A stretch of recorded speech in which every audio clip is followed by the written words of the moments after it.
გაივსო რუსთაველი, ეს ყველა ძალიან ბედნიერი იყო ამით და ხედავთ რომ ჩვენ ისე ვიბრძვით. ამ გზით გამარჯვება ასევე ცუდ ადგილას მიგვიყვანს, იმიტომ რომ შეგვიძლია რევოლუცია. ხო, რევოლუციას და მათ შორის ცოტა უფრო ძალის გამოყენებას. უბრალოდ სახში არ წავიდეს რაღაც პერიოდი. აი, როგორ გითხრათ, ჩემი ანუ აქცია დაიშალო შეიგროვოს და არა, უნდა დავდგეთ და სანამ არ მივიღებთ, რასაც ვითხოვთ, უბრალოდ არ დავიშალოთ. და ერთადერთი ხარ გვჭირდება იმ პატარ-პატარა ჯგუფების და საინიციატივო ჯგუფების გაერთიანება და ერთ სივრცეში თაობა. როგორ ვფიქრობ, რომ საერთოდ ამოწურა ამ ოპოზიციამ თავი. მუშაობის ამ ფორმამ, რაც აქამდე იყო ქართულ პოლიტიკურ ველზე, მაგან უფრო სულ ლაპარაკობენ გაერთიანებაზე, ესეც კი ვერ მოახერხებს. არა, ეგეც ხო, ეგეც რაღაცა უკვე მგონია, რომ თავს იმართლებენ. მაგალითად შენ მზად ხარ, რომ პოლიტიკოსად გარდაიქმნა?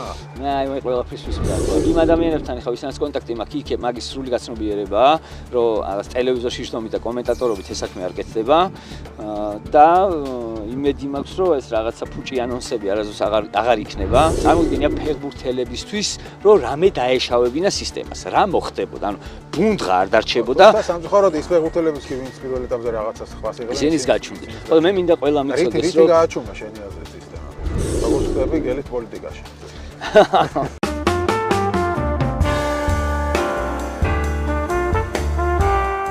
მოგესალმებით, მე ვარ ჟურნალისტი მერაბ მეტრეველი და ეთერშია გადაცემა პოლიტქალაქი. ამ კვირის მთავარი მოვლენა ალბათ იყო 28 ნოემბრის აქცია. როგორც იცით, 28 ნოემბერს შესრულდა 1 წელი ირაკლი კვაბახიძის იმ ცნობილი განცხადებიდან და მასშტაბური აქციების დაწყებიდან. 1 წლის განმავლობაში აქციები ერთი დღითაც არ შეწყვეტილა, ზოგჯერ ხალხმრავალი იყო, ზოგჯერ ნაკლებად, მაგრამ 1 წელი მიმდინარეობდა და ალბათ ეს არის სოფლიოში უპრეცედენტო შემთხვევა, როდესაც 1 წლის განმავლობაში უწყვეტად იმართებოდა აქციები. 28 ნოემბერმა გამოაჩინა, რომ პროტესტი არსად არ გამქრალა, კვლავ ბევრი ხალხი გამოვიდა, თუმცა ასევე გამოჩნდა, რომ ამ პროტესტში რაღაცები არის შესასვლელი, ახალი მეთოდები არის მოსაფიქრებელი, ახალი მოთამაშეები უნდა გამოჩნდნენ პოლიტიკაში, იმისთვის რომ უფრო ეფექტური წინააღმდეგობა გაუწიოს პროტესტმა ხელისუფლებას. რა არის შესასვლელი? ამაზე ვისაუბრებთ დღეს გადაცემაში და ჩვენი სტუმარი იქნება ამ პროტესტის ერთ-ერთი ყველაზე აქტიური მონაწილე, ყოფილი პოლიტპატიმარი ექიმი გიორგი ახობაძე. მოგესალმები, გიორგი, მადლობა გადაცემაში მონაწილეობისთვის.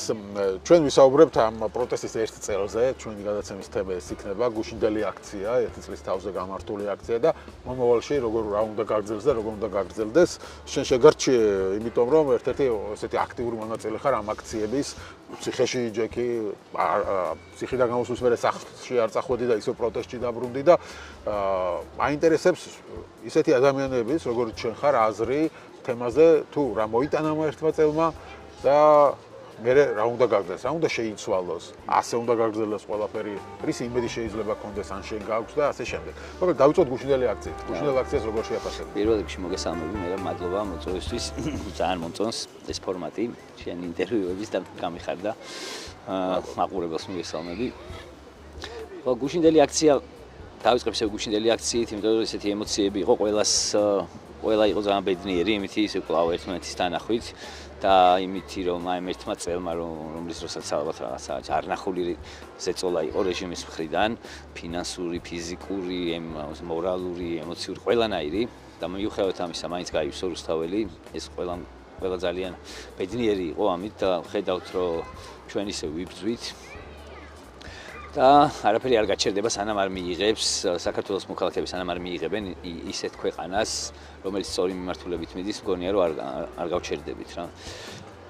ხო, აი ფორმებს რაც შეეხება მან ცოტა გვიჭირს და რატო გვიჭირს რა.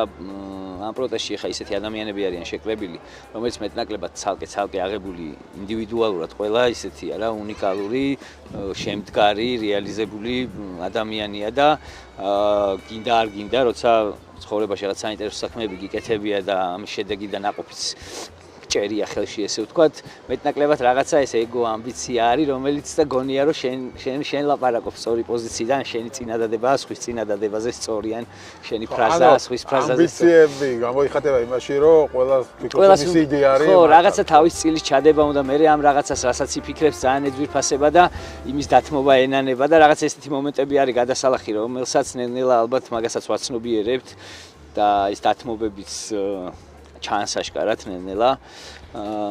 ხო რა, ეს მომენტია. მანდ უკვე იმაში გვჯობნია რა რუსეთის დამკაშები, რომ ძალიან ბევრი ასე მონური ფსიქოლოგიის ადამიანი ყავს შეკრებილი ერთი კაცია, რასაც სამხედროდის ხო რაღაც ის რასაც ეთყვის, იმას აკეთებენ და გადაწყდება და მეორე ყველა ასრულებს. ხო, აი ეს რა ფრაზა ძალა ერთობაშიაო, კი მართალია, არც ისეთი კარგი ერთობა აქვთ, მაგრამ ნუ რაღაცა თუნდაც ეს ნაძალადები ერთობა თუ რაღაცა შიშის ქვეშ გაერთიანება და ერთი message box-ით და ერთი ქცევით მოქმედება, რაღაცა ძალას მაინც ატარებს რა. აქეთ გვაქვს შესაბამისი ძალის ცენტრი შესაქმნელი და მაგის ნიშნები გამოჩნდა საკმაოდ. ხო, აი ამაზე საინტერესო არის საუბარი, ანუ ეს ერთმა წელმა ეს რატო ვერ გამოკვეთა, ასე ვთქვათ, ბევრი ელოდა რომ ამ აქციების პროცესში რაღაც ახალი პოლიტიკური ძალები დაიბადებოდა, ახალი რაღაც მოძრაობები, ბევრი ჩამოყალიბდა თითქოს ცალ-ცალკე პატარ-პატარა, მაგრამ რაღაცა ძლიერი ძალის ცენტრი ახალი ვერ ჩამოყალიბდა. ისევ რაღაც ამ ძველ პოლიტიკურ პარტიებზე ვართ, ხო, ეს 7-იანი და ასე და 8-იანი, ახან 7-იანი, ანუ არ ვიცი. აი ლელო აქეთ გახარია და თავიდან ალბათ მაინც მგონია რომ ამაზე ფიქრი და მუშაობა არ დაიწყო და დრო დაიკარგა, იმიტომ რომ ველოდებოდით რაღაცა უფრო გარედან დახმარებას პარტნიორებისგან და ჩემი ეგეთი განცდა მრჩებოდა ეხა ციხეში რო ვიყავი რომ თითქოს რაღაცა ის სანქციების მოლოდინში და თუნდაც აი იგივე ქართული ოცნების მხარდამჭერებისთვისაც უფრო თვალსაჩინო გახდებოდა რომ თუ იმაზე ვთანხმდებით რომ ქვეყნის უმრავლესობას უნდა ევროპული მოწყობის ესე ვთქვათ ქვეყანა სამართლებრივი და დემოკრატიული, ნუ რომ გამოჩნდებოდა რომ შესაბამისი ადამიანები, რომლებიც აშენებენ ეგეთ ცივილიზაციას ხო ჩვენს გარეთ, იქიდან რომ წამოვიდოდა ესე ვთქვათ ნიშანი სანქციების სახით, რომ ეს ხალხი არ არის ის ხალხი, ვისაც მიყავხართ სწორი მიმართულებით, მე რაღაცა როგორ გითხრა, ყველა ერთად დავდგებოდი, მე ესეთი განცდა. მაგრამ სამწუხაროდ პროპაგანდა მიმდინარედ კარგად იმუშავა, რომ აი ეს რაღაცა როგორ გითხრა იგივე ევროპა რა არის, ევროპული ღირებულებები რა არის, ვის საით მიყავხარ, რომელი ნაბიჯი უფრო სწორია, ამაში იმდენი ბუნდოვანება შემოიტანა პროპაგანდამ იმ გადამწყვეტ ნაწილში ალბათ საზოგადოების, რომელიც გვაკლია ხოლმე რა შიგადაში დიდ პროტესტებზე, რომ აი კიდე ერთი რაღაც პატარა ნაპრისკალი გჭირდება რა, ეს ხალხი უბრალოდ შეეგუა იმას, რაც ხდება ქვეყანაში, იმიტომ რომ ნახეთ, ერთი წლის წინ გვახსოვს რა რეაქცია მოყვა კობახიძის განცხადებაზე. იხულა ხალხმა და აღარ გაჩერდა და მთელი რამდენიმე თვე მართლა 100,000 ადამიანი იდგა ქუჩაში. ეხლა უკვე უფრო უარესებს შეიძლება ამბობდნენ, აგერ მაგალითად გერმანიის ელჩობა გითხოვს, საერთოდ დაიხურა თქვენთვის ევროკავშირის ფაილი, მაგრამ რეაქცია აღარ აქვს ხალხს, აღარ ბრაზდება. ანუ ადრე თუ ასეთ რაღაცებზე ხალხს ჰქონდა რეაქცია და აგიქონდა უბრალოდ ტრაგიკულ მოვლენას, ეხლა უკვე ევროკავშირის გინება, აქედან ევროკავშირისგან ლაპარაკი რომ თქვენი საქმე დასრულდა, ვეღარ მიდიხართ ევროკავშირისკენ, ხალხზე აღარ აღწევს გავლენას. ანუ აღმოჩნდა რომ ხალხი ამ ყველაფერს შეეგუა. ხო აი ეგ როგორ გითხრა ეგ წუხილი მეც მაგ ხო არ შეეგუა ხალხი თქო, მაგრამ მეორე მხრივ გუშინდელმა დღემ ანახა რომ ეგ არ არის და გუშინი ხა იქ რამდენი ხალხიც იყო, აუც მინიმუმ 3-4 მაგდენი ტელევიზორიდან უყურებდა მაგ ყველაფერს. ხო, არის და ბევრი ხალხი იყო გუშინ მეც 28-ში 28-ის აქციაზე ლაპარაკობთ, მეც ვიყავი იქ, მაგრამ იმდენი მაინც არ იყო, რამდენიც დადიოდა შარშან. კი, არის. შარშან დადიოდა 2-ამდენი შეიძლება. მან და ეგეთი ფაქტორია ჩემი აზრით, აქამდე თუ რამე ცვლილებისთვის მიგვიღწევია ამ ქვეყანაში, დაახლოებით მაგ სტილის პროტესტის შედეგი იყო ხოლმე. რაღაც ბევრი ხალხი გამოვდიოდით, ცოტას რაღაცა ვიჭიდავებდით, ხელებს გადაუგრიხავდით სისტემას და ნუ მე ისე ხდებოდა, რომ რაღაცა ახალი 2023-ში უკან დაიხიეს. ხო, ახალი ეპოქა 2023-ში ძალა არ ქონდათ, ეს ნახეს, რომ არ ეყოთ ის საპოლიციო ძალები, რომელიც ყავდათ, სამწუხაროდ ჩვენ მაგ დროს ეგ მომენტი ვერ დავიჭირეთ. ამის მერე ერთი წელი აგროვეს, მათ შორის ამაზე აი რაღაც სოციალურ ქსელებშიც, მესიჯებშიც ძალიან ბევრი ადამიანი მწერდა, რომ ვიღაცებს ავარჯიშებენ, იქ რაღაცა აგროვებენ ამ უთრუк ტიპებს, რომ მე გაველახე და მაგრამ ემზადებოდნენ ამ წამების მანქანებს. შემოაბრუნა და ნუ აი რაღაცა უხეში ძალით ეს გზა, ესე ვთქვათ, ჩაგვიკეტა. აი ეს გზა უკვე ჩემი აზრით სახიფათოა, იმიტომ რომ ამ გზით გამარჯვება ასევე ცუდ ადგილას მიგვიყვანს, იმიტომ რომ შეგულისხმო რევოლუცია? ხო, რევოლუციას და მათ შორის ცოტა უფრო ძალის გამოყენებას. რა იგივე აი პროპორციული ძალაც რო დაუპირისპირო, სიტყვაზე სისტემა რა ძალითაც გიპირისპირდება, იმას რომ პროპორციული ძალა დაუდო საპირწონეთ, იქ ცუდი ამბები მოხდება, რაც არავის არ გვაწყობს, არც როგორც ქვეყანა შიგნით, არც მოქალაქეებს ერთმანეთში ვნახეთ ეს გამოვიარეთ უკვე და ამიტომ ეხლა არის, ამიტომ გჭირდება ეხლა თუ მაგალითად 2023-ში გვეყოფოდა სიტყვაზე ვიზახე 50,000 ადამიანი გაბრაზებული. ეხლა გჭირდება მაგალითად 150,000 გაუბრაზებელი, ოღონდ ესეთი შვიდობიანად კონკრეტულად რაღაცა ერთ ადგილზე დამდგარი და უბრალოდ სახში არ წავიდეს რაღაც პერიოდი. აი, როგორ გითხარ, ჩემი ანუ აქცია დაიშალო შეიგროვოს არა, უნდა დავდგეთ და სანამ არ მივიღებთ, რასაც ვითხოვთ, უბრალოდ არ დავიშალოთ და ეს პირდაპირ ნიშნავს იმას, რომ სანამ ეგ არ მოხდება, სანამ არ დაგვიკმაყოფილებენ მაგ მოთხოვნებს, უბრალოდ ეკონომიკური აქტივობა გაჩერდება ქვეყანაში. ანუ ისეთი ეფექტის მოხდენა შეუძლია ამ რაოდენობის ადამიანებს, ელემენტარულად რა ვიცი, ლარსზე მოძრაობა ადამიანი მიმზად რომ 100,000 ადამიანი იდგეს დღეები ქუჩაში. არის ამის განწყობა, მაგას ვამბობ, რომ აღარ არის თითქოს ეგეთი ციფრაზე და განწყობა ხალხში და პლუს ახლა ადამიანებს ყოველას საქმე აქვს, მუშაობა უნდა, ოჯახს უნდა მიხედოს და ხა დღეები გადამული ქუჩაში არა. ხო, ეგ უნდა გააცნობიეროს ალბათ ყველამ, რომ შეიძლება ხა 7 დღე, 10 დღე და 2 კვირა სიტყვაზე ვიძახი მოიმარაგოს მაგ საქმისთვის, ან რაღაცა შვებულება აიღოს, ან თავის ხელმძღვანელს დაელაპარაკოს, ამაზე დარწმუნებული ვარ, ყველა ბიზნესი ამას აცნობიერებს, რომ ესე კარგად გზზე არ მივალთ, გამორიცხულია და მეორე მხრივ ის არის, რომ ამ ყველაფერს დაორგანიზება ჭირდება, ლიდერშიპი ჭირდება, ვინც რაღაც კონკრეტულ თუნდაც სტრატეგიას დასახავს, ტაქტიკური ნაბიჯები ექნება, სად იწყებს, სადაც. აი მეორე საკითხი, რაზეც უკვე ვისაუბრო, რატო ვერ შეიქმნა თუნდაც ეს ლიდერს? კაი, პოლიტიკური ახალი ძალა ვერ გამოიკვეთა და ახალი ლიდერი, მაგრამ რაღაც საორგანიზაციო კომიტეტი, თუნდაც რაღაც წინააღმდეგობის მოძრაობა, ან სხვა რამე სახელით რო შექმნილიყო, ესეც არ არის. ყველა თავისთვის აორგანიზებს რაღაცას. მანდაც ალბათ მგონია იგივე პრობლემა, მასშტაბის ახმის პრობლემა იყო რა. ყველას ვინც რაღაც პატარა ჯგუფებს ქმნიდა და რაღაც კონკრეტულ აქტივობებს, საპროტესტო აქტივობებს გეგმავდა, ან პერფორმანსებს, ან მარშებს, ან ასე შემდეგ, ისევ იმ შეცდომაში იყო ჩემი აზრით, რომ მასშტაბი არ იყო გათვალისწინებული.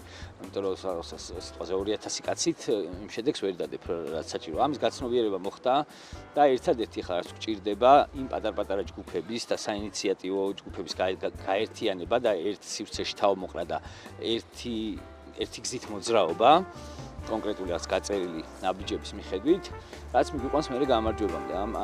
მე პირადად ვფიქრობ, რომ ამის იქით სხვა გამოსავალი აქ არ არის, იმიტომ რომ საკმაოდ ჩაბეტონებული სისტემა აქვს აწყობილი ივანიშვილს, ფულის მეტნაკლებად ტრიალებს, ეხლა ის რაღაც ჩვენ კი დავსდებთ ბიუჯეტი და მირა მოიპარა, მაგრამ ეგ ფული მაგაზე ალბათ ეცინებათ კიდევაც, ანუ ეგ ის ფული არ არის, ის ეს რეჟიმი ცხოვრობს რა. აი, მოდი, ესე საინტერესო საკითხია, რაზე დგას დღეს ივანიშვილის რეჟიმი და მისი სიძლიერე რაშია?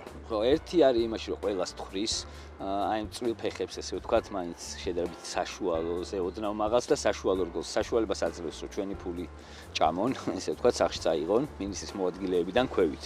აი უფრო ესეთ საკვანძო ადგილებზე ვიწყავთ, ყავს იმათ ცოტა უფრო სხვა უფლებები აქვს ჩემი აზრით და ისეთი შავი ფულის წყაროზე შედან, რომელსაც უბრალოდ ჩვენ ვერ ვხედავთ, ან შიგადაში პატარ-პატარა გამოვლინებებს ვხედავთ ხოლმე. აი ერთი თვითონ გახეთქეს აი ამას წინათ რომ იყო ერთ სავარაუდო ჯიხურით რომ თურმე მილიარდი ეგ საქმე და საინტერესოა.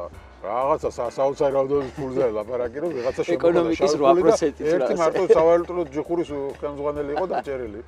ხო, აი ამ საქმეზე და იმის მერე მოკვდა მაგ საქმეზე ლაპარაკი. მაგას გარდა ხა ხო ეს call ცენტრები რომელზეც სულ ლაპარაკებია, ლაპარაკი მიდის, ვიცით რომ არსებობს, მათ შორის ისიც ჩვენს ირგვლივ ცხოვრობენ ის ხალხი, ვინც მაკედან სარგებელს იღებენ და ქუჩებში ხედავთ, ხო შეუძლებელია ამ ეკონომიკის მქონე ქვეყანაში, რა ვიცი, პორშეები დადიოდეს, როგორც ოპელ ვექტრები დადიოდა ერთი პერიოდი ეს საბჭოთა მანქანებიდან რომ დასავლურზე გადაждომა და მართლა საგრძნობად ისეთი მანქანები დადის, რომ შეუძლებელია ესეთი ეკონომიკის მქონე ქვეყანაში ამდენი ამფასიანი მანქანა დადიოდეს. მესმის ხა ვიღაც ადამიანს ბიზნესი აქვს, მართლა თავის შრომით შეუვლობენ ფულს და რა ვიცი ხა შესაბამისად თავის სურვილებსაც ისრულებენ, მაგრამ ცოტა დაკვირვებული თვალით ჩანს აშკარად თან მალავენ კიდევაც ეგ ხალხი ცდილობენ რომ ძალიანაც არ იყიროს იმ თანხებმა, რასაც გამოიმუშავებენ, მაგრამ ზუსტად ვიცით ეხა ხო გიკითხავს ახლობლების სულს 8 და 10 სახლი აქვს ნაყიდი და ეს სამშენებლო ბიზნესიც რა ვიცი რატო ყვავის ესე ძალიან აი ვიყიდულობს ხო აი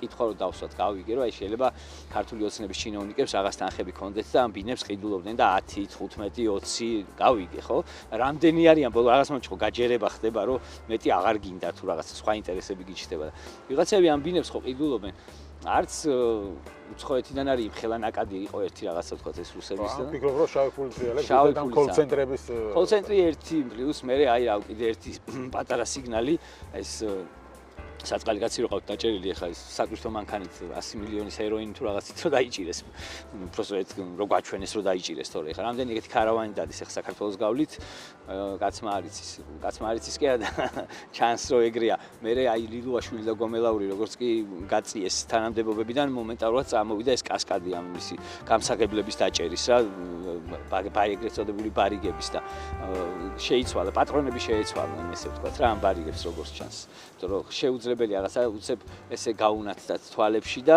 ახ მოაჩინეს რომ თურმე ამდენი გამსაღებელია ამ ქვეყანაში აქამდე რასაკეთებია და ამდენი კორუფცია და ამდენი კორუფცია 13 წელი არასამთავრობოების ეძახდა რომ თქვენ ხართ მოღალატეები დაფინანსებულები დასავლეთიდან და რასაკეთებია ეს არასამთავრობო ამ კორუფციას ამხელდნენ ხო ეხლა აღმოჩნდა რომ თურმე მართლები ყოფილა ხო ეს სიგნალები გვაქვს რა რატო გაიღვიძეს შენია მე მგონი არ გაიღვიძეს ეს ერთის ორ კურდღელს იჭერენ ამით ერთი რომ თავის ამომრჩეველს კი არა და იმ ადამიანებს ვინც მეტნაკლებად კიდე მაგათკენ იყურება ჩვენებენ რომ აი საკუთარ რიგებშიც კი ჩვენ არ დავინდობთ არავის და მე ხო ნახე როგორ უცებ წაშლიან ხოლმე რა მის რო ფიცულობდნენ მეორე დღეს აღარც იცნობენ არ ვიცი ეგ კი ბატონო ხო აი ნახტაბიგეთ ხარ ივანიშვილის ხელშეუძლო ლაპარაკობთ ანუ ივანიშვილი ყველაფერ შიგნითაც წავიდა ხო ერთმანეთს დაერივნენ თქვა ერთი კლანი მეორე კლანს იქ ვიღაცებს იჭერს ფული მოიტანე ადამიანმა თავის მოკვლას სცადა ისე დღეში წავიდა წარმოიდგინე როგორ ტერორში იყო რიჟვაძე რომ ადამიანი თავის მოკლაზე წავიდა ხო ამ ყველაფერს აკეთებს მაგრამ ხელისუფლებას თითქოს მაინც მონოლითური აქვს აი ინარჩუნებს ამას ხო ძირითადად დგას პოლიციაზე რა პოლიციური რეჟიმი ხა თუ შევხედავთ რა იჭერს ივანიშვილის ძალაუფლებას ეს არის პოლიცია და იმასაც თუ დავაკვირდებით ამ ბოლო წლების მანუსა თვითონ პოლიციელებიც ძველი თანამშრომლები გამოცდილი ხალხი ვინც არის და მართლა საქმეს რო აკეთებდა მაგ სისტემაში ისინიც იტყვიან და რომ დაველაპარაკოთ ეს ერთ-ერთი რა თქმა უნდა საჯაროდ არავინ არ იტყვის რომ აი რაღაც ორკვირიანი ტრენინგებით და ერთთვიანი ტრენინგებით მიღებული ისინი ყავთ რა ქვია თანამშრომლები ყველას დააჭერინეს იარაღი ხელში და ჩააცვეს მუნდირი რომელიც არ ეკუთვნით რა და ხო მაგრამ აი ხალხი ამას ყველაფერს მიყვება ხო ოცნებაში შიგნითაც არ დაიწყო არაფერი თქვა მოძრობა თავით რაღაც ოცნების მომხრეებიც ამას თითქოს ახლა ყველაფერს ჩაოლებრივად აღიქვან ხო ამდენი კორუფცია გამოაშკარავდა და თვითონც არაფერი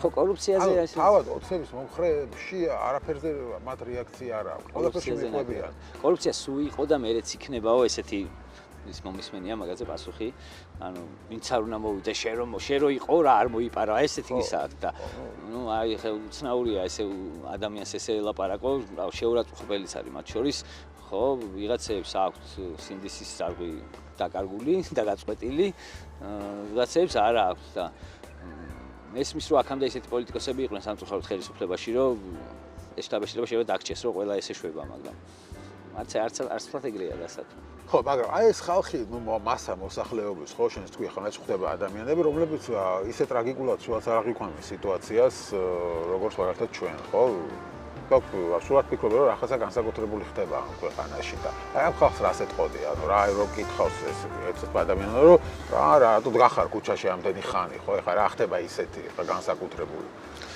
აი მანდ მიჭირს ხოლმე პასუხის პოვნა კი არა და სათქმელის პოვნაც მიჭირს ერთის მხრივ იმიტომ რომ ის რა გზაც გამოიარა ჩვენმა ქვეყანამ საიდან მოვედით აქამდე ხო ესე რომ გადახედო აბსოლუტურად სიუგონებაზე და სად მიდიხარ ეგ ფაქტორი რომ გამოთიშო 90-იანებიდან აი ამ მომენტში ხა სადაც ვართ ხო როგორ გითხრა ერთის ხრი მაგას ფიქრობ ხოლმე რომ ეთყობა ისე აღარ შეა ხალხს და რაღაც მომენტში ყოველ წელს ცოტა უკეთ გრძნობს თავს რაღაცნაირად რაღაც ნაწილი მოსახლეობის მაგრამ მე ამასობაში უცებ მოდის ის მონაცემი რომ მილიონამდე სოციალურად დაუცველი ყავს და უკიდურეს სიღარიბეში მყოფი ადამიანები უბრალოდ სიღარიბის მიღმა არიან უბრალოდ არ ვიცი ისი მეძე არიან ალბათ მეზობლები და ახლობლები და კეთილი ადამიანების შემწეობით რაღაცნაირად რაღაცნაირად ახერხებენ რომ გადარჩენენ და თვითონ იარსებონ მაგრამ ეგეთი ადამიანები არც ეგეთ ადამიანებს ვერც წარმოუდგენიათ რომ რამე წვლილი შეიძლება შეიტანონ იმაში რომ უკეთესი ცხოვრება დაუდგეთ ერთი ეგ არის მეორე ნაწილია, რომელიც მეტნაკლებად თავს კომფორტულად გრძნობს, აღარშია, აცვია, რაღაცა პატარა მანქანა ყავს, მიდის, მოდის, ცხოვრობს რაღაცას თვიდან თვემდე და ეგეთი ხალხი ვერ ხედავს ალბათ აი მაგ ადამიანებში უფრო არის იმის მოთხოვნილება, რომ რაღაც ალტერნატივა დაინახონ პოლიტიკური გუნდის სახით. რომელმაც შეიძლება მოიტანოს. ამ ადამიანებს მარტო იმის არ ყოფნის იმის გააზრება, რომ თქვა არ არის ეს კარგი ხელისუფლება, ან ცუდი ხელისუფლება. მათ ჭირდებათ ალტერნატივა, ხო? ვისაც ეს ყოფნის, ის ხალხი ქუჩაში დგას. მაგრამ არის ხალხის დიდი ნაწილი და უფრო მეტი მოსახლეობა, რომელიც გეუბნება, რომ მეც ხვდება ასეთ ხალხი, რომ აი ივანიშვილი თუ გავუშვებ, ვინ მოგყავს, ვინ მოდის. და აი ამაზე პასუხი რატო ვერ მოიძებნა ამდენი ხანი და როგორ ფიქრობ, როგორ უნდა მოიძებნოს ამაზე? ამაზე პასუხი იმიტომ ვერ მოიძებნა, მგონი რომ წლების მანძილზე მიზანმიმართულად ხდებოდა რაღაც უბსკრულის წარმოქმნა პოლიტიკოსებს და ზოგადად პროფესია პოლიტიკოს, ამ პოლიტიკაში ჩართულ ადამიანს და მოქალაქეებს შორის, აი როგორც საბჭოთა კავშირში იყო რაღაცა სახელმწიფო აპარატი თუ სისტემა იყო ცალკე და თითქოს რაღაცა თითქოს კი არა და ერთმანეთის წრეები იყვნენ, რა რეალურად მოქალაქეებიც არ ქვია, ტყვეები უფრო ერქვათ მაგათ, რეჟიმის ტყვეები, სახელმწიფოში გამოკეტილი და იყო რაღაცა აპარატი, რომელიც ამ ადამიანებს ესე რაღაცნაირად ჩაგრავდა და ყავდა იმის რაღაც სისტემის ქვეშ ამ ჭანჭიკებ მოჭერებ მდგომარეობაში.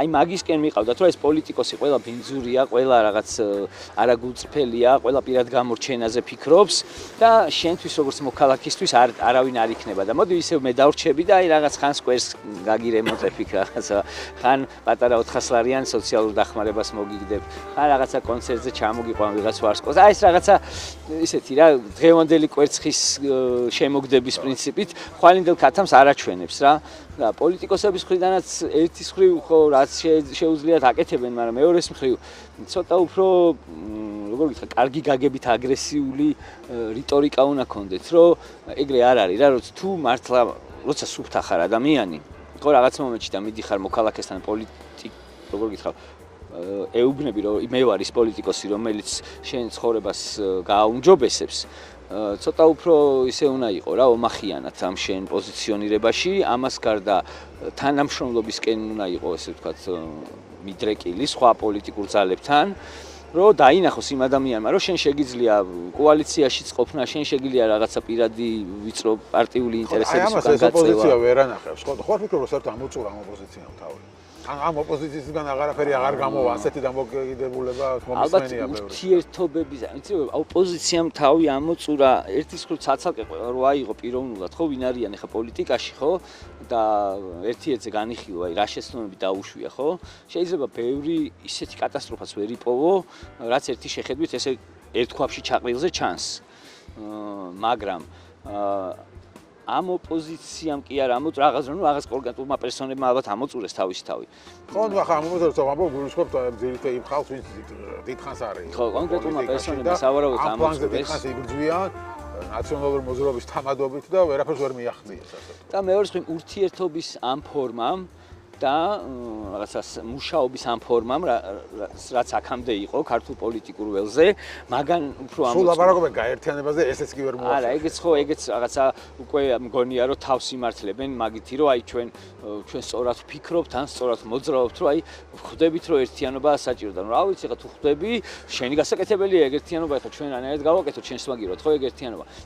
აქ იქნება ჩემი ეს გამოსავალი ის და სწორი კარი ის, რომ ის პოლიტიკოსები და ის პოლიტიკური პარტიები ან პარტიებში ის პოლიტიკური ჯგუფები, შიგნით პარტიაში ხო არის რაღაც არ არის მონოლითური ორგანიზმი, ჩემი გადმოსახვა, რასაც მე უყურებ, არ არის ეგრე, რომ პარტიის ყველა წევრი ერთ ჭკუაზე იდგეს რა, იქაც პირად საუბრებში ვიღაცა სხვა მოსაზრება აქვს და მე შეიძლება ეს კონიუნქტურაში ექცევა და უწევს რაღაც ამ პარტიული მესიჯ ბოქსით მოძრაობა, მაგრამ აი რაღაც კონკრეტული პოლიტიკური ფიგურები, ვინც მიხვდებიან, რომ სწორი ნაბიჯი არის ის, რაზეც ახლა ჩვენ ვლაპარაკობთ, რომ შეცვალონ ურთიერთობის ფორმა, შეცვალონ მუშაობის ფორმა. მაგრამ ამათ რას უნდა შეცვალონ? გადარჩებიან. ბევრი ისე არის და ზოგს მაგალითად იმიტომ არ უნდა რომ ყველა ნაციონალური მოძრაობიდან არის უმეტესობა გამოსული იქედან, ხო? თუ რაღაც თავისუფლების მოედანს და რამდენიმეს არ ჩათვლე.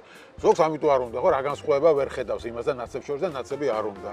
ამიტომ ითხოვს ახალ ძალას, ახალ ხალხს ითხოვს და ამაში ხო არ არის გამოსავალი, რომ დაანებო, თქვათ რაღაც ნაწილმა, ისინი თავისთვის გაერთიანდნენ, თუ მოახერხებენ როდესმე გაერთიანებას და იყვნენ ერთად და აქეთ რაღაც ახალი ძალების გაერთიანება შეიქმნას. იმიტომ რომ ბევრ რაღაცა წვრილი მოძრაობას ვატყობ, მაგრამ იმათაც რაღაც უჭირთ. ხო, ძალების გაერთიანება, ისე ვიქ მიდიوار, ხო, მგონია რომ ეს ხელოვნურად რაღაცის ჩანაცვლება, რომ მოდი იცი შენ წადი, ეხლა რაღაცა ცუდი ბიჭი ხარ. წადი ხა ის ვერ ვსვეტო, მე მოვისმენი ასეთი მოსაზრება, ჩვენ ხარ აქეთ ხარეს, რომ შეიძლება კარგიც არის ბიზნესა, რომ აკრძალვას უპირებს ამ პარტიებს. შეიძლება აკრძალავს თუ არავინ არ იცის ბოლომდე, თუმცა ნაციონალური მოძრაობის გარეშე არაფერს არ წარმოადგენს ქართული ოცნება, მაგრამ რომ ასეთი არის მომისმენია, რომ კარგია რომ აკრძალოს, იქნებ რაღაც ახალი დაიბადოს, მაგრამ ნუ აკრძალვით ახალი დაბადების არ მჯერა. თავისთავად უნდა გქონდეთ აქეთ ხარეს, ხო, ამბიცია ხალხს. ვინც ამ პროტესტში არის, რომ ხედავდნენ, უნდა რომ მათ გარეშე არაფერი არ გამოდის. თუ თვითონ პოლიტიკაში არ ჩაერთვია, ხუჩაში გახარ ერთი წელი, გახარ, მაგრამ ამ ბრძოლას ხუჩაში დგომას ჯერ არ მოაქვს შედეგი, იმიტომ რომ ვიღაცა გეუბნება, რომ მე ალტერნატივა მინდა დამანახე. ხო, აქ უკვე პასუხისგებლობის აღების მომენტია და იმ რისკის გაწევის რაც ახლავს პოლიტიკოსობას ზოგადად რა, ეხლა ყველასთვის ვეღარ იქნები კარგი ტიპი. აი სიტყვაზე აი საზოგადოებაში მიღებული პერსონა ხარ, მეტნაკლებად ყველას უყვარ ხარ, ну აი ავიღოთ 50%-ზე მეტისთვის შენ რაღაცა პოზიტიური პერსონა ხარ. ხო, რაც საკმარისია იმისთვის, რომ თუნდაც რაღაც სამართლიან არჩევნებში ცნობადობა გაქვს. ეს არის უკვე სასწორზე შემოსადები და კონკრეტული პასუხისგებლობები ასაღები და თუნდაც რავი პოლიტიკაში რამოდენიმე წლის მოქმედების და მუშაობის მერე რომ თუ მოგეცა ძალაუფლებაში ყოფნის საშუალება, აუცილებლად ჩემი რეიტინგი 50%-ს ჩამოცდება, იმიტომ რომ ვიღაცეებისთვის ის რეფორმები მტკივნეული იქნება. ეგ ხო გარდაუვალია. ხო, მესმის, მაგრამ ამიტომ ეშინიათ არ უნდათ პასუხისგებლობის აღება არ უნდა ამხარ. მაგალითად შენ მზად ხარ რომ პოლიტიკოსად გარდაიქნა? მე აი მე ყველაფრის მზად ვარ. მართლა აი ხა ამ მომენტში თუ ამ ქვეყანაში დავრჩები, მხოლოდ იმ შემთხვევაში დავრჩები, თუ იმის პერსპექტივა მექნება, რომ რა ვიცი 10 წლის მერე თუნდაც ეს ქვეყანა უფრო მეტად დემოკრატიული, უფრო მეტად სამართლებრივი და უფრო მეტად გამჭვირვალე, ესე ვთქვათ, რაღაცა სისტემის მიერ იქნება მართული. მაგისთვის მე პირადად ესე ცალკე აღებული ყველაფერზე მზად ვარ. მართლა თუ რამეში შეიძლება გამოვდგე, სადმე, რამეზე ნებისმიერი პასუხისგებლობის აღება და იმაშიც ვარ დარწმუნებული ჩემ თავში, რომ არასდროს ხო, მაგრამ ინიციატივის ასაღებად რამდენად ხარ? ინიციატივის აღებასაც ხო ის ჭირდება რაღაც ან ახლა მე წავიდე და მარტო სირბილი დავიწყო, ეგრე არ გამოდის, ხო? მანდაც თანამოაზრეები ეს ვიდეო შეიკრიბა რამდენი ხალხი ხარ ამ პროტესტში ჩართული. ხო, მე იმედი მაქვს, რომ ხო, ეგ შეკრება რაღაცნაირად გამოჩნდება ნელ-ნელა. ყოველ შემთხვევაში მე ყველაფერს გავაკეთებ მაგისთვის, რომ თვალსაჩინო გახდეს, როგორც პოლიტიკურ საზოგადოებრივი რაღაცა ორგანიზმი, ერთ მუშტად მოქმედი, ამისთვის ყველაფერს გავაკეთებ და არა მარტო მე, ბევრი ადამიანი მუშაობს ამაზე, ბევრი ადეკვატური ადამიანი. ანუ ბევრი ხვდება, რომ ახალი რაღაცა ძლიერი პოლიტიკური ცენტრი არის ჩამოსაყალიბებელი. სუდი არის, მე არ მინახავს სანამ ციხეში ვიყავი ის, რასაც ეხა ვუყურებ. დეტალები არ მინდა რომ თქვა თუ არ თუ გამოვიდა ისედაც დავინახავთ და თუ არ გამოვიდა არ მინდა რომ რაღაცა კიდე ერთი რაღაცა კარიკატურული და ფუტლიანი რაღაც ანონსი იყოს, ხო? ანუ საქმეში გამოჩნდა ზოგადად საქმის ჯობია რაღაც ანონსის გაკეთება, ვიდრე სიტყვით თქვა და მე საქმე არ მოყვებოდეს იმ სიტყვას. ხო და არ მაქვს არც არავინ მიყვება მსგავს რაღაცას, რომ ესეთი რაღაცა მოვსინჯეთ და არ გამოვიდა. მეორე მხრივ არც მე არ მინახავს ჩემი თვალით. ის რასაც თქვა ტელევიზორიდან უყურებდი იმ 8 თვის მანძილზე ციხეში რო ვიყავი, იყო რაღაც თითქოს პატარ-პატარა მცდელობები, მაგრამ ეს მცდელობები უფრო ფუნქციურად იყო, არა აი ესეთი რაღაც ალტერნატივის ჩამოყალიბების მცდელობა, არამედ რაღაც ქუჩაში როგორ გავხადოთ პროტესტი უფრო ეფექტური, უფრო მასშტაბური, უფრო დიდი ზომის და იქ არ იყო კონკრეტული შინაარსზე მუშაობა, იქ არ იყო კონკრეტული პერსონები, რომელსაც ჰქონდათ გეგმა, რომ აიღებენ პასუხისგებლობას რაღაც კონკრეტულ საქმეებზე, საკითხებზე და ასე შემდეგ. არ იყო გამოკვეთილად პოლიტიკური ალტერნატივის პროტოტიპი, ესე ვთქვათ. და ეხლა რასაც უყურებ, გაავს ძალიან მაგას. თუ კეთილგონიერება გვეყოფა ყველას და ერთმანეთის აი თუ შევძლებთ ახალი ტიპით ერთმანეთთან თანამშრომლობას, ურთიერთობას და ლაპარაკს და ხო, მაგრამ რავი, პოლიტიკოსებს პარტიებს უჭირთ ერთმანეთთან ლაპარაკი. თქვენს გიჭირთ პარტიებს, როგორც პარტიებს უჭირთ. აი პარტია რაღაცა. მაგრამ არ უჭირთ იმ პარტიებში კონკრეტულ ადამიანებს ერთმანეთთან კავშირი. ხო, გავიგე, მაგრამ ახლა გულისხმობ აქეთ არა პარტიულ ადამიანებს, რომლებსაც გააქვთ სულ რაღაცა შექმნათ, ხო, ძალა. თქვენს გიჭირთ ერთმანეთს ლაპარაკი, იმიტომ აქაც ბევრი რაღაცა გაერთიანება შეიქმნა, ბევრი რაღაცა იქეთ-აქეთ, მე ისინი დაიშალნენ ერთმანეთს რაღაცა. არის გაჭირვებები, რაღაცეები კი. ასე, ანუ იქაც კი ხო ხდება ერთიანობა გაჭირვება. ხო, ჩვენ ხო საზოგადოება ახლა გინდა პოლიტიკოსი გერქვას და გინდა ის რა ქვია, პურსაცხოვდე და გინდა ექიმი იყავი და გინდა არქიტექტორი, გინდა რა მნიშვნელობა აქვს, ჩვენ ხო ესეთები ვართ, ესე ვცხოვრობდით და რაღაც მომენტში მაინც უფრო აი ფეხბურთში ეს პრობლემა ინდივიდუალისტი ინდივიდუალურად ფეხბურთელები ყავს და მე გუნდში რაღაცა არ გამოგვდიოდა ხოლმე და რაღაცა ცოტათი შარშან იყო წინ ბოლო ევროპის ჩემპიონატზე თქოს გვანახეს რომ აი შეგვძლებია რა და მაგრამ იქაც რაღაცა დაიკარგა ხო იქ დაიკარგა და მე მგონი ერთი პატარა ეგეთი გამონათება ჩვენც გასაკეთებელი გვაქვს რა მანდ არის კი არის უთანხმოებები მაგრამ სამაგიეროდ საბედნიეროდ იქ არიან ადამიანები რომელიცაც ლიდერული თვისებები აქვთ რომელიც მართლა ყველაფერს დებენ იმაში დიპლომატიაში რომ აი რაღაცნაირად აი ეს ქსელი ქართველების კარგად შეიკრას მართლა აი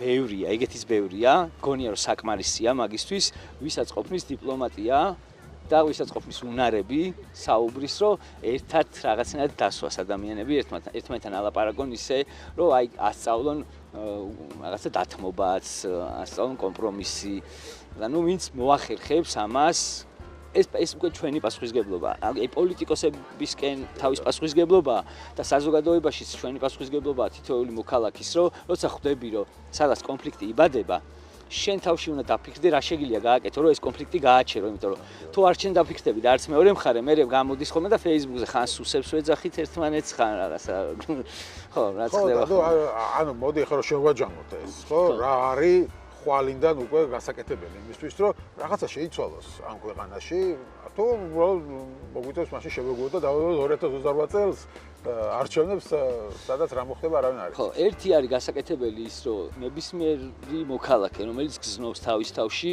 იმ ენერგიას და გზნობს იმ როგორ გითხრა, რესურსს, რომ შეუძლია პასუხისგებლობის აღება, თუ გზნობს იმას, რომ შეუძლია იყოს იმდენად სუფთა და გამჭვირვალე, რომ ისეთი აღარაფერი მოხდეს, რაც აქამდე ხდებოდა, ეგეთმა ადამიანებმა ხმამაღლა უნდა დაიწყონ ლაპარაკი თავის მიზნებზე, გეგმებზე, რა ვიცი, როგორ გითხრა, თუნდაც ეს რაღაც ტელევიზიაში კი არ გამოჩნდნენ რაღაცებზე ლაპარაკონ. პოზიციონირება დაიწყონ, თუნდაც აი რუსთაველის გამზირი პატარა პარლამენტივით არის, ხო? იქ გამოჩნდნენ უფრო მეტად, ცოტა მეტი აიღონ თავის თავზე. პატარა ნიშნები მიცენ ერთმანეთს, რომ აი მე მზად ვარ, ეგეთი ადამიანი ვიყო შენ გვერდში შენი თანამებრძოლი. ერთი ეგ, მეორე ასეთმა ხალხმა მე ერთმანეთი იპოვოს და ეს პოვნის პროცესი როგორც გითხარი, საკმაოდ საინტერესოდ მიმდინარეობს და მესამე უკვე რომ გამოიკვეთება ესეთი ხალხი, ხო? უკვე მე მოქალაქეებმა მიცენ შანსი და მიცენ ლეგიტიმაცია ასეთ ორგანიზმს, რომ აი მოდი რა ერთხელ თქვენს დაუშვით შეცდომა, აჰა, მოდი, მიგიშვებთ რა. აი ეგეთი რაღაცა. ხო, მაგრამ ამ ხალხმა ალბათ თავის თვითონ უნდა აიღოს, ვიდრე მოქალაქეების მოცემულ შანსს დაელოდება. არა, თვითონ უნდა განაცხადო. შენ უნდა შეუქმნა შენ თავს შანსები. არა, შანსი უნდა შექმნა, შენ უნდა განაცხადი, მაგას ვიზახე, უნდა განაცხადი გააკეთო, შენ იქცევი. თუ არ შეგიძლია საკუთარ ინიციატივის აღება, თუ არ შეგიძლია, აი მაგალითად არის ბევრი რაღაც გამოთქვი, ახალ რაღაც პოლიტიკურ რაღაც ჩანასახები გამოჩნდა, ხო, მოძრაობები, რომლებსაც უბრალოდ შექმნეს ეს და ნუ არც არაფერი მე, ხო, თუ შენ პოლიტიკურ დღის წესრიგს ვერ ქმნი ხო პოლიტიკას ვეღარ გაქვს მე პრეტენზია. მარტო კომენტატორებად თუ ხარ გადაქცეული. ანუ შენ უნდა ქნედი ყოველ დღე შენ თუ შენ რაღაც ახალ დღის წესრიგს უნდა ქნედი. დღეს დღის წესრიგს ვიქნის ქვეყანაში ხელისუფლება, თავისი რაღაც ამ ჭანჭიკების მოჭედი და ხალხი, ვინც რუსთაველზე დგას და პოლიტიკური პარტიები ფაქტობრივად გამქრალია პოლიტიკური დღის წესრიგი. ანუ რაღაც პოლიტიკური დღის წესრიგს თუ არ ქნი შენგან მარტო ის აი შევქმენი მე რაღაც გაერთიანება და მოდით ხალხო ეხლა მაგიარეთ არ გამოვა. პოლიტიკური პარტიების მხრიდან ეხლა ვერ ვიტყვი ყველაზე, მაგრამ ინიციატივები საკმაოდ აი რაც შეუძლიათ მხარდაჭერილია. აი მაგ ცოდვას ვერ ვიტყვი. ყოველ შემთხვევაში იმ პოლიტიკოსებზე მაგ საუბარი ვისთანაც ურთიერთობა მაქვს. ანუ პოლიტიკური პარტიების მხრიდან ამის მზაობა ხო არა მე გულისხმობ ახალ ჩანასახებს. ახალ ჩანასახებს. ანუ შენ უნდა ხედავდეს ყოველ დღე ადამიანი რომ რაღაცას აკეთებ ახალს. ანუ შენ უნდა ქმნიდე დღის წესრიგს, შენ დღის წესრიგს მაინც, ანუ ოპოზიციურ ფლანგზე მაინც უნდა ქმნიდე დღის წესრიგს, ქუჩაში ქმნიდე, არ ვიცი, სადაც ხარ უნდა ქმნიდე. ალბათ ხო უფრო ქუჩაში და სხვანაირი მუშაობა ჭირდება და რა ვიცი, ამისთვის თითქოს არავინ არ არის მზად. ყველას გონია რომ აი მე ხა გამოვაცხადე რომ რაღაცა შევქმენი და ეხლა მოვა ხალხი ტაჟდამი და ტელევიზორში თუ გამოვჩნდები ერთი-ორჯერ ვილაპარაკებ. მაგის გაცნობიერება მოხდა ყოველ შემთხვევაში. რეიტინგი აიწევს და იმ ადამიანებთან ხა ვისაც კონტაქტი მაქვს, იქ მაგის სრული გაცნობიერებაა, რომ ტელევიზორში შრომით და კომენტატორობით ეს საქმე არ კეთდება და იმედი მაქვს, რომ ეს რაღაცა ფუჭი ანონსები არასდროს აღარ იქნება და თუ რამე იქნება ისეთი საქმე, აი რაზეც შენ ამბობ, მე რომ ქუჩაში გამოჩნდება უკვე თვალსაჩინო იქნება რაღაც კონკრეტული ადამიანების ჯგუფი და ხო რა, ყველას თავი რაც არის. დღევანდელ დღეს ამ სიტუაციაში ფინანსური რესურსი რამის კეთების უბრალოდ არ არის. ნებისმიერი ადამიანი, რომელიც თulis, რამის, როგორ გითხრა, ეს პროცესი, ეხლა რაზეც ჩვენ ვლაპარაკობთ, არ გამოვა დიდი რაოდენობის მოხალისეების გარეშე.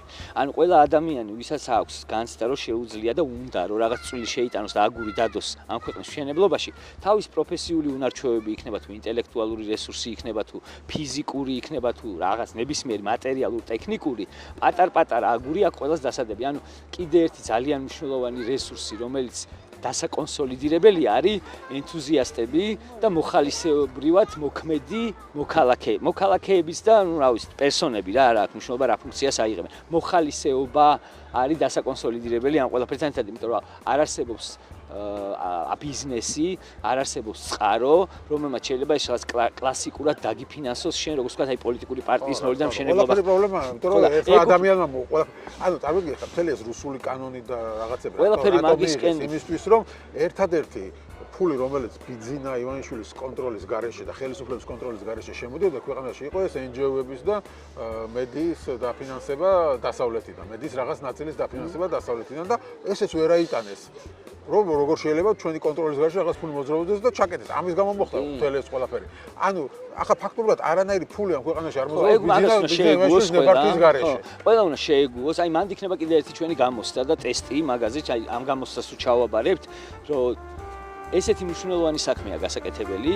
შენ თუ ამ საქმე მართლა გულწრფელად ხარს უჭერ და იბრძვი ამ საქმისთვის, მოხალისე უნდა გახდე და თუ მოხდება ის, რომ საკმარისი რაოდენობის მოხალისეები შეუგროვდით და გავაცნობიერეთ, რომ ის რაც ახლა კეთდება, ფულის გარეშე უნდა გაკეთდეს, ეგ ხო ისედაც ერთ-ერთი ყველაზე მნიშვნელოვანი სიგნალი იქნება მოქალაქეებისთვის, რომ შეიძლება fundraising ადამიანებმა ვინც გულშემატკივრობენ ამ პროცესს 5 ლარი და 10 ლარი დააფინანსონ. იმიტომ რომ ბიზნესი ფულს არ მისცემს უცხოეთიდან ფული ბუნებრივია არ მოდის და პოლიტიკურ პროცესებში არც უნდა მოდიოდეს, ეხლა სხვა არის NGO და მედია და შესაბამისად, ნუ გამოდის რომ მოსახლეობაზე თუ იქნება მხოლოდ დამოკიდებული ასეთი ახალი პარტია თუ პოლიტიკური გაერთიანება, რომ მოსახლეობამ რაღაცა თვეში რაღაც 5-10 ლარი ურიცხოს. მაგის მოდელი და იგივე ზურა ჯაფარიძეზე ვამბობთ და გირჩიმეტი თავისუფლება იყო და არის პარტია, რომელიც სრულად შემოწირულობებზე ცხოვრობს. მესმის ეს პატარა მოდელი იყო და ამ აქციებმა ეს მოიტანა, რომ ხალხი ერთმანეთს აფინანსებდა,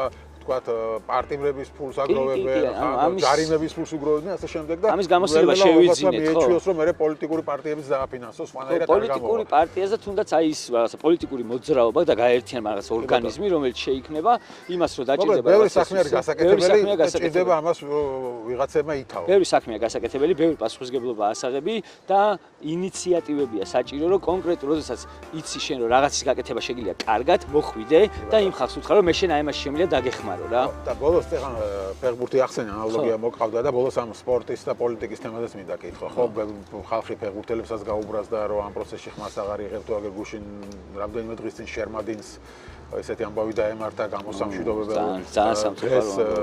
უსტვინა ხალხმა იმის გამო რომ პრემიერ-მინისტრის მადლობა აღწენა და რა შეიძლება უთხრა ამ ადამიანებს, ხო, სპორტსმენებს გულისხმობ. იმიტომ რომ ბევრს წინს, ბევრს უყვირს, ბევრი პირიქით აქეთ ამუნათებს ხალხს რომ რატო ითხოვთ სპორტსმენებისგან რამეს. ხო, საწყენი მგონია რომ არ არის, იმიტომ რომ სპორტსმენი არის საზოგადოების ნაწილი. ის სპორტსმენს კონკრეტული საქმე და პასუხისგებლობა აქვს აღებული. ის გამოხატავს როგორ ფაქტობრივად ეს პატარა ერებისთვის მით უმეტეს როგორც ჩვენ ვართ, ხო, ნებისმიერი სპორტი არის ბრძოლის ველი და შენი პატარ-პატარა გამარჯვებები, თითო медаლი, ხო, თითო გამარჯვება, თითო ჩემპიონი ჩვენთვის აი როგორც გამარჯვებული მეფეები რო იყვნენ, საყვარელი ხა ისტორიაში რო ვკითხულობთ და ის მეფეები, რომლებიც ბრძოლებს იგებდნენ, გვიყვარს.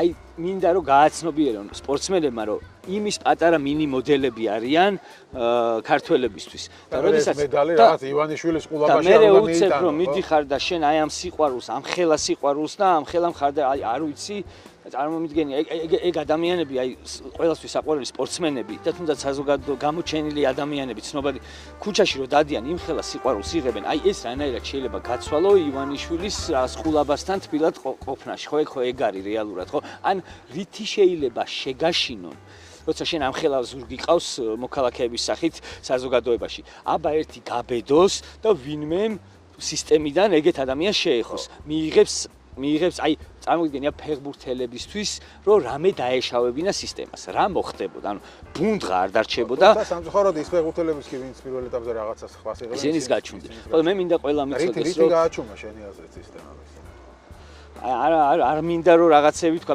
მაგ გაჩუმების რამოდენიმე მეთოდი არსებობს არის თანხა არის კომპრომატი და არის რაღაცის ბარტერი რა მე ამას გავაკეთებ შენ ის გააკეთე რა მე რაღაცა და თქვა დამუნათება რომ მოდით რა ეხლა ხო ახლა ზემო გინდათ ბიჭებო манипуляციური ზემოქმედებაც ხო აგერ ხა ერთიანობა არ დაარღვიოთ გუნდში და რაღაცა და ხო მე მინდა რომ აი დაწონო რა რომელი უფრო ხა იგივე შერმადიდან დაკავშირებით მე დარწმუნებული ვარ მისი იდეა არ იქნებოდა ეგ ალბათ თხოვ დარწმუნებული რომ ამას თხოვეს რომ იქნებ პრემიერ-მინისტრს გადაუხადო მადლობა და უცებ რა ასე უცებ რა მაგაც ნუ სამწუხაროა ნუ აი ეს ალბათ საბოლოო ჯამში ყველაფერი მოაქვს იმას რომ ერთ სპორტსმენებში და ერთ მოსახლეობის დიდ ნაწილში ჯერ ვერ ხდება იმის გააზრება სინამდვილეში რა მხელა პრობლემა არის ქვეყანაში. ანუ ადამიანების ნაწილს ისიც დაუჭირენ დავასრულებს. თითქოს არ ესმის რა პრობლემა არის რეალურად, რა მხელა პრობლემა არის რეალურად და დღეს ქვეყანაში ხდება. აი ეს არის კიდე ალბათ დასანახებელი ბევრისთვის, რომ სინამდვილეში ისე არ არის, რომ როგორც ადრე იყო რა, აქეთ ოპოზიცია, იქეთ ხელისუფლება, ზოგი ხელისუფლებას უჭერს ხარ ზოგი ოპოზიციას, აქედან ბოლო 2 წელია გამოვედით. ხო, აქ ალბათ ჩვენ ფაქტობრივად ეხა გვაქვს ხალხი ხელისუფლების წინააღმდეგ. პროფესიებიც არ ლაპარაკობენ ხმამაღლა, აი ეს ხალხი, ვინც რეალურად აშენებს ამ ქვეყანას, ხო? კონკრეტული პროფესიული ჯგუფები, იმათმა უნდა მოიღონ ხმა, იმიტომ შეუძლებელია ხო სახელმწიფო მაგისგან შედგება, ხო სხვადასხვა კომპეტენციის ადამიანები რაღაც თავის სოდნას ერთად დებენ და მე იქნება რაღაცა ორგანიზმი და იმათგან რომ ხმა არის მის ყველას გონია რომ აი რა ექიმები ჩუმად არიან იქ რაღაცა იურისტები ჩუმად არიან ისინი ჩუმად არიან და არც ისე ცუდად არის რა ალბათ საქმე რა ეგ ქმნის მაგ განცდას აი ალბათ მეტმა უნდა დაიწყოს ლაპარაკი პრობლემებზე და ეს პრობლემები მე ვერ ვილაპარაკებ რა პრობლემაა ვთქვათ იმაში რა იუსტიციაში ხო უნდა ილაპარაკოს იურისტმა ამაზე მე შემიძლია ვილაპარაკო რა პრობლემაა მედიცინაში ყველას მეტი ჩართულება ახალი ინიციატივები ახალი პოლიტიკური მოძრაობები გჭირდება როგორც ხდები გელით პოლიტიკაში კი ბატონო მადლობა